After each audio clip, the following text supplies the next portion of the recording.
The leaders who recognize a Palestinian state this week sent to the Palestinians, it's a very clear message. Murdering Jews pays off. Well, I have a message for these leaders. When the most savage terrorists on earth are effusively praising your decision, you didn't do something right. You did something wrong, horribly wrong. Your disgraceful decision will encourage terrorism against Jews and against innocent people everywhere. It will be a mark of shame on all of you. But wait a minute, Mr. Prime Minister, they tell me. Wait a minute. We believe in a two-state solution where the Jewish state of Israel will live side by side in peace with the Palestinian state. There's only one problem with that. The Palestinians, they don't believe in this solution. They never have. They don't want a state next to Israel. They want a Palestinian state instead of Israel. And that's why every time they were offered a Palestinian state, but were required to end the conflict with Israel and recognize the Jewish state, every time, over the decades, they turned it down.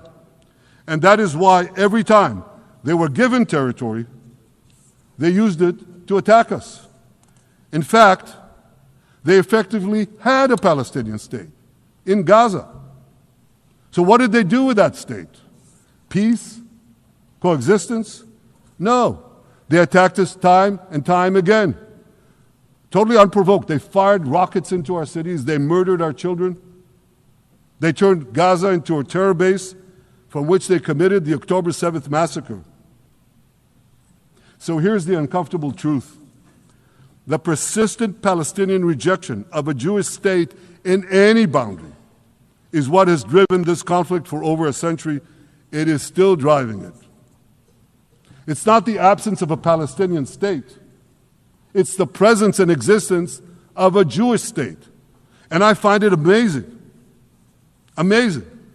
that the foreign chancelleries and the ministries and all those who pontificate about this, and the leaders, how can they not see this basic truth when it is repeated again and again and again ad nauseum? And I want to say something else. This rejection of a Jewish state not only applies to Hamas, it also applies to the so-called moderate Palestinian Authority. I've never done before. I want to speak from this forum directly to those hostages through loudspeakers. I've surrounded Gaza with massive loudspeakers connected to this microphone in the hope that our dear hostages will hear my message. And I'll say it first in Hebrew and then in English. אחינו הגיבורים, מדבר ראש הממשלה בנימין נתניהו. אני פונה עליכם מעל בימת האו"ם. לא שכחנו אתכם, אפילו לא לשנייה. העם כולו איתכם, ואנחנו לא נשקוט ולא נרפה עד שנחזיר את כולכם הביתה. החיים והחללים כאחד.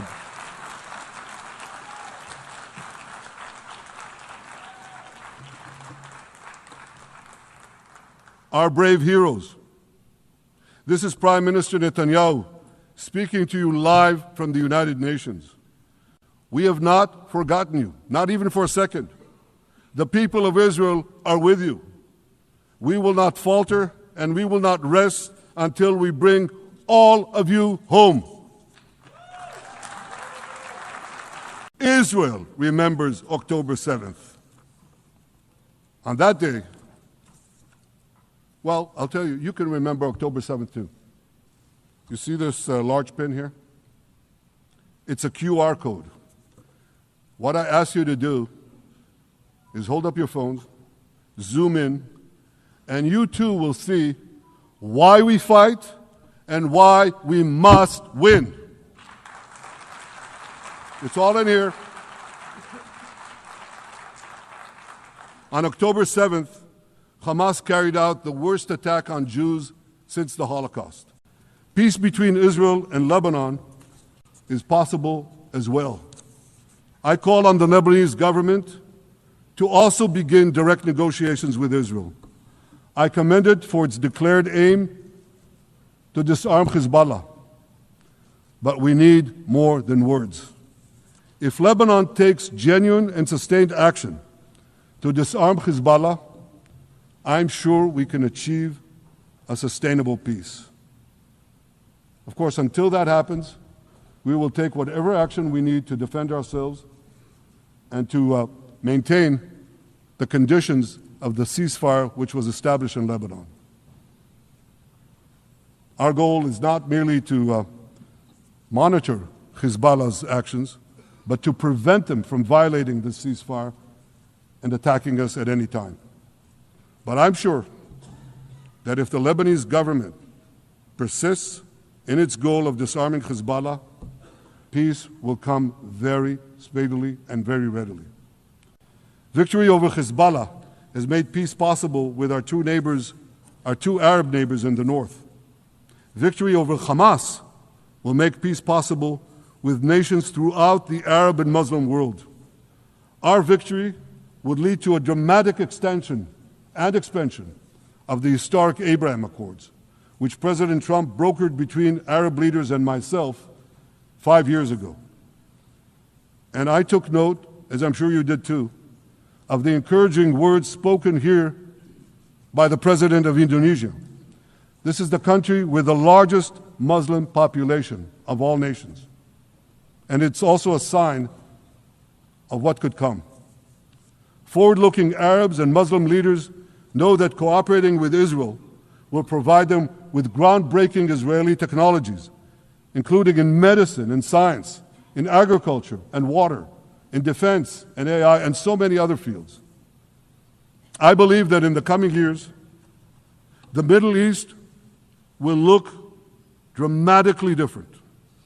Many of those who wage war on Israel today will be gone tomorrow. Brave peacemakers will take their place. And nowhere will this be more true than in Iran. The long-suffering Iranian people will regain their freedom. They will make Iran great again. And our two ancient peoples,